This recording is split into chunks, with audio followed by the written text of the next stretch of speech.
ये झारखंड मुक्ति मोर्चा नहीं, ये झारखंड मुट्ठी मोर्चा है। और ये कांग्रेस ही है, खूनी पंजा लिए हमें जो है गला दबाने का काम कर रही है ये पार्टी। और आज से नहीं, 77 सालों से कर रही है। जिसकी जितनी संख्या भारी, उसकी उतनी हिस्सेदारी के तनाजुर में, संदर्भ में यह हम मोर्चा का गठन किए हैं और उसी लाइन से, उसी प्लेटफार्म से हम लोग इसको चला भी रहे हैं। वो अंधेरा ही भला था कि कदम राह पे थे, रोशनी लाई है मंजिल से बहुत दूर हमें। हमारे साथ इस वक्त मौलाना मोबिन रिजवी साहब हैं, राष्ट्रीय जनक्रांति मोर्चा के केंद्रीय अध्यक्ष भी हैं और डुमरी का जो विधानसभा का जो उपचुनाव हुआ था उसमें आप जो है प्रत्याशी भी थे। तो आइए इनसे बात करते हैं। हज़रत, अपनी पार्टी बनाने का क्या उद्देश्य है? आपके चैनल में मेरी ये पहली हाज़िरी है। मैं तहे दिल से आपका शुक्रिया अदा करता हूँ और मैं दुआ करता हूँ कि आपका चैनल दिन दुगुनी रात चौगुनी तरक्की करे। आपने सवाल किया है कि राष्ट्रीय जनक्रांति मोर्चा बनाने की जो है ज़रूरत क्यों पड़ी। तो जैसा कि आपको मालूम है कि ये झारखंड 24 साल हो गया और इस 24 साल में इस झारखंड का अनुकंपा के आधार पर जीत के आने वाले लोगों ने, मंत्रियों ने, नेताओं ने वो बुरा हाल कर दिया है कि झारखंड इस वक्त बेहाल है।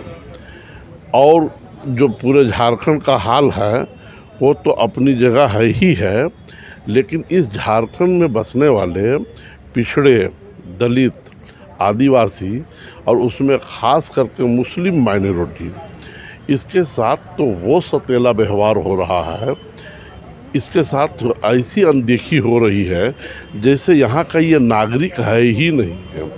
आप सोच सकते हैं कि यहाँ महागठबंधन, जिसको इंडिया गठबंधन आप कह रहे हैं, इस इंडिया गठबंधन को इसी कौम ने, इसी माइनॉरिटी वोटरों ने इसको इस मुकाम पे ला करके खड़ा किया है, सत्ता पे पहुंचाया है। आज वो सिंहासन में बैठे हुए हैं, लेकिन इसकी नुमाइंदगी बिल्कुल ज़ीरो है। मतलब 4 सीट ये देंगे, 4 सीट में भाई हमारी आबादी यहाँ 22% है, तो हमारी ये 4 सीट देने का क्या तुक बनता है। हमें इसी मतलब जो है कमी की पूर्ति के लिए हम लोगों ने महसूस किया नहीं, ये झारखंड मुक्ति मोर्चा नहीं, ये झारखंड मुट्ठी मोर्चा है।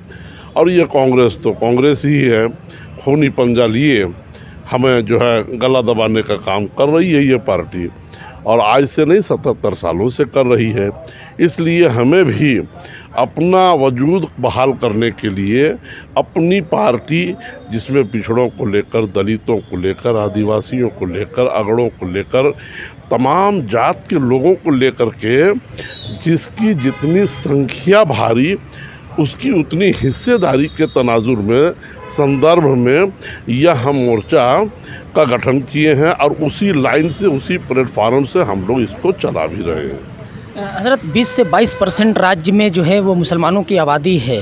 24 वर्ष हो चुके हैं अलग झारखंड राज्य हुए। आप क्या मानते हैं, सरकार में कितनी हिस्सेदारी मिल पाई है मुसलमानों को? ज़ीरो है, सरकार में कोई हिस्सेदारी नहीं है। अलहदा बिहार से जो है हमें मिलने वाली तमाम अधिकार, तमामी हक इस वक्त जो है झारखंड में इम्प्लीमेंट नहीं हुआ है, इसका अमल दरामद नहीं हुआ है। इसलिए आप देख लीजिए, मदरसा बोर्ड का वही हाल है, अक़लियती मालियाती कॉरपोरेशन का वही हाल है, हज कमेटी जो रांची से जो है लोग हज करने के लिए जाया करते थे, अब वो भी जो है ख़त्म है। कलकत्ता से, बंगाल से, दीगर स्टेटों से अब हमें जाना पड़ रहा है। 15 सूत्री कार्यान्वयन वो भी जो है ठंडे बस्ते पे पड़ा हुआ है। वक्फ बोर्ड का हाल बहुत बुरा हाल है। और माइनॉरिटी कमीशन है तो उसका कोई लक्ष्य नहीं, कोई प्रोग्राम नहीं, कोई उद्देश्य नहीं, कोई फंड नहीं है। तो आखिर क्या हमें मिला। वो अंधेरा ही भला था कि कदम राह पे थे, रोशनी लाई है मंजिल से बहुत दूर हमें। आने वाला जो झारखंड विधानसभा का चुनाव है उसमें क्या रणनीति आपकी होने वाली है?